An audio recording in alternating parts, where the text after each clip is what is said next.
ଯାହାଙ୍କ କବିତାର ଶବ୍ଦ ଜନସମାଜର କର୍ଣ୍ଣପାତ ହେଲା ପରେ ସମସ୍ତେ ଗୋଟା ଗୋଟା ଯୋଦ୍ଧା ପାଲଟି ଯାଇଥିଲେ।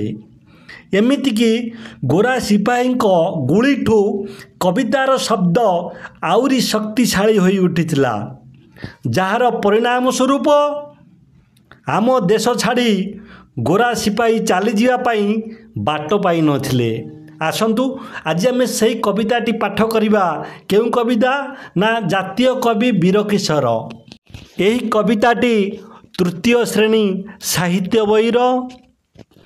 ଆମ ଏ ଦେଶର ଯଶ ବିଭବ ଦେଖି ବିଦେଶୀଙ୍କ ବଢ଼ିଲା ଲୋଭ, ଦଖଲ କଲେ ସେ ସାରା ମୁଲକ ଦେଖାଇ ଆମକୁ ଗୁଳି ବନ୍ଧୁକ, ବୋହି ନେଲେ ଆମ ଦେଶରୁ ଧନ ଚାବୁକ ପାହାରେ କଲେ ଶାସନ, ପାଟି କଲେ ହେଲା ବେତ ପାହାର ଗୁଳିରେ ଫାଟିଲା ମଥା କାହାର, ଶହ ଶହ ସ୍ୱାଧୀନତା ସୈନ ହସି ହସି କଲେ କାରାବରଣ, ଗୋରା ବେପାରୀ ହେଲେ ପାଗଳା ଚଳାଇଲେ ଦେଶେ ଦମନ ଲୀଳା, ବୀରକିଶୋର ଏ ଦେଶର କବି ଆଖିରେ ଦେଖିଲେ କଷଣ ଛବି, ଗୋରା ଶାସକଙ୍କ ଦମନ ଲୀଳା ମନକୁ ତାଙ୍କର ଅଥିର କଲା, ଲେଖିଗଲେ ଗୀତ ମାଳକୁ ମାଳ ରହିଥିବ ତାହା କାଳକୁ କାଳ, ସେ ଗୀତେ ସବିଏ ଉଠିଲେ ମାତି ଗୁଳି ଆଗେ ଦେଲେ ପତାଇ ଛାତି,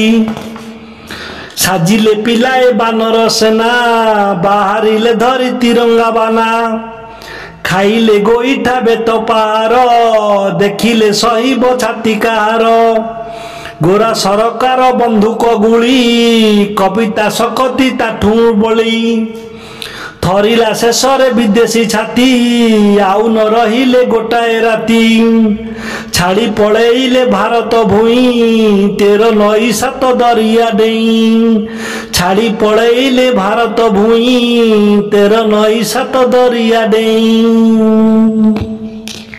ସେହି କବିତାଟି ଜନସାଧାରଣ ବା ଲୋକମାନଙ୍କ ହୃଦୟରେ ଏମିତି ବିସ୍ଫୋରଣ ସୃଷ୍ଟି କଲା ବା ଏପରି ପ୍ରଭାବ ପକାଇଥିଲା, ଏମିତିକି ଆବାଳ ବୃଦ୍ଧ ବନିତା ପ୍ରତ୍ୟେକ ନରନାରୀ ଆପଣା ସ୍ୱାର୍ଥ ନିଜ ସୁରକ୍ଷା ପାଇଁ ଗୃହ ଭିତରେ ବନ୍ଦୀ ହୋଇ ନ ରହି ଅଂଗ୍ରେଜ ସରକାରଙ୍କ ବିରୋଧରେ ଲଢ଼ିବା ପାଇଁ ହାତରେ ତିରଙ୍ଗା ଧରି ଭାରତର ଜୟକାର ଧ୍ୱନିରେ ଅଂଗ୍ରେଜ ଆଡ଼କୁ ଅଗ୍ରସର ହୋଇଥିଲେ।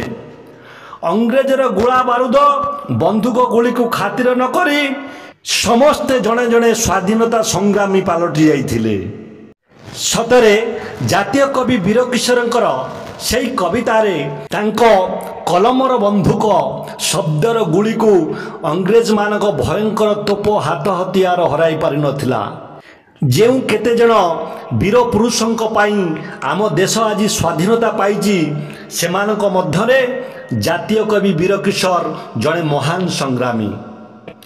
ଆସନ୍ତୁ ସେହି ସ୍ୱାଧୀନତା ସଂଗ୍ରାମୀ ଶବ୍ଦର ଯୋଦ୍ଧାଙ୍କ ପାଇଁ ଆମ ସମସ୍ତଙ୍କ ତରଫରୁ କୋଟି କୋଟି ନମସ୍କାର।